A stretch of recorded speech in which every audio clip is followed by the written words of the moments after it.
Breaking news, a neighborhood has been evacuated following an oil spill here in central Arkansas. Good evening. Thanks for being with us. I'm Jessica Dean. Bob has the evening off. We are told there has been an oil spill into Lake Conway, and some of that oil, we understand, is leaking into a subdivision in the Mayflower area. That oil is said to be coming from an Exxon pipeline. We're told Faulkner County hazmat teams are on the scene, as are a number of law enforcement, firefighters, a lot of first responders. KERK4's Drew Petromu is live on the scene. And Drew, when we first talked to you, we were just getting there. What do you know now? Yeah, well, we have been able to confirm that there has been a spill of crude oil. It is an ExxonMobil oil pipeline that has had this spill. Right now here, we are here with Judge Alan Dotson. He is with Faulkner County. We just wanted to ask a little bit about what is going on here. What is it that you can tell us so far? All right, we've had a release of oil of some type from a pipeline. A disaster zone in an Arkansas neighborhood following a major oil spill this afternoon. Good evening to you. Thanks for choosing KERK4 News tonight. I'm Jessica Dean. Bob has the night off. Gallon after gallon of crude oil flowing from a ruptured pipeline near Lake Conway today. That's forced several evacuations and an emergency declaration from the Faulkner County judge. KERK4's Drew Petromu is covering this story, has been all afternoon. And Drew, you were there at the beginning, and now as night is upon us, what's the latest? Well, officials here at the command center still cannot say exactly how much oil leaked out of that pipeline, but the focus now is on a big cleanup effort. Responders rushed to the city of Mayflower just after 3 o'clock this afternoon when officials got word a pipeline carrying crude oil ruptured. In the Northwood subdivision, oil bubbled up into yards, forcing residents to evacuate. To me, it smelled like burning trash and mixed with gas. Oh, it's worse in there than it is out here. And the smell out here is fresh, but in there it smells just like straight grease, gas, and all that. It's very terrible. It's potent. Storm drains carried oil to surrounding businesses and under I-40 straight for Lake Conway. Faulkner County Judge Alan Dotson quickly made an emergency declaration allowing help from state agencies. Working together, crews built dams and were able to keep oil out of the lake.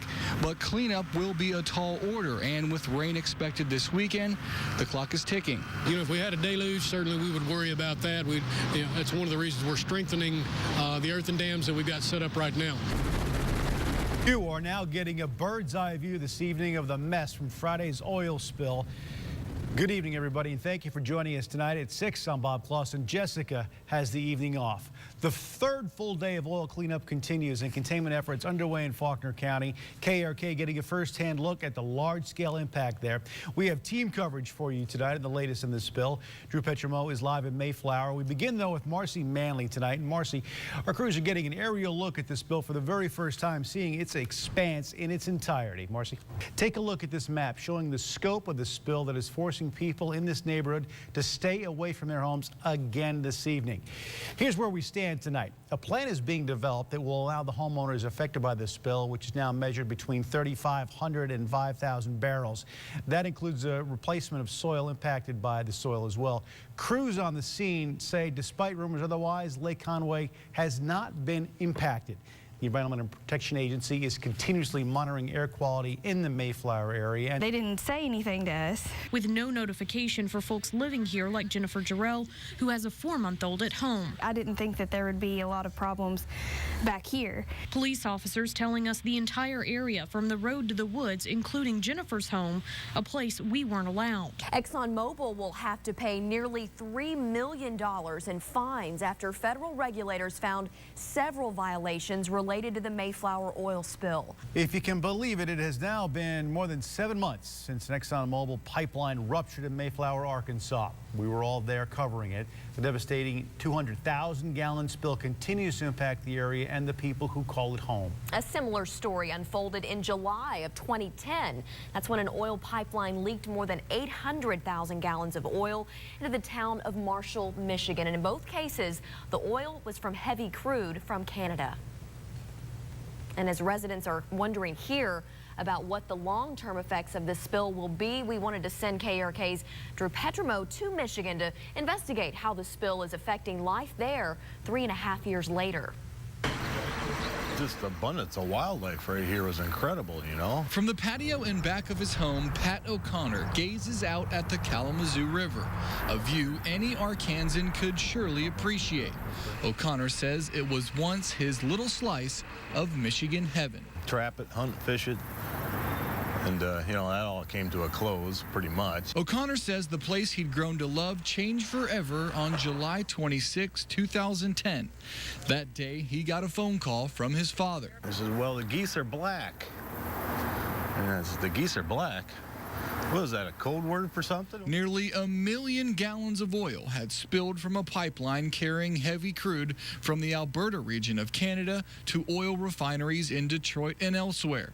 Oil flowed through a small creek into the Kalamazoo River. This is the Kalamazoo River about 30 miles from where the spill happened. At first glance, it appears everything is back to normal. But if you look closer at some of these pools that have collected on the side of the river, you can see that oily sheen across the top of the water.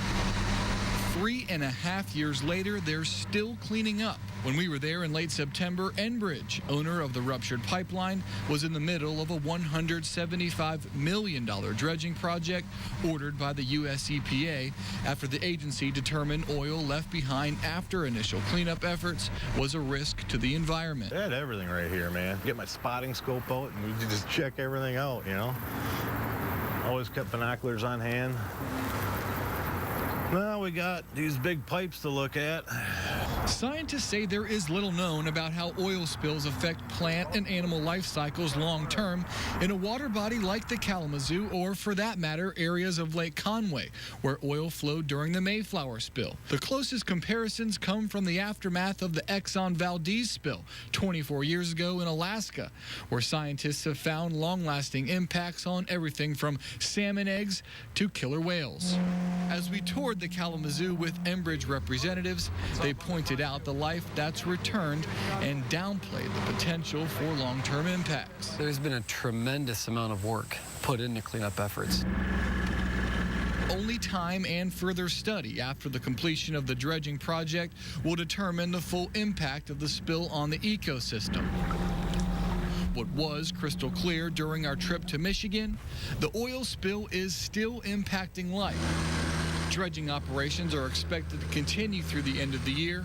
Rows of for sale signs line the street in affected neighborhoods, and various lawsuits are still playing out in court.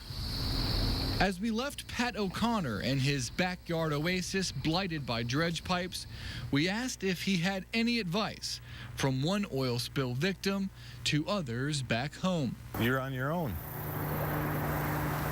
Yep. Go find a lawyer.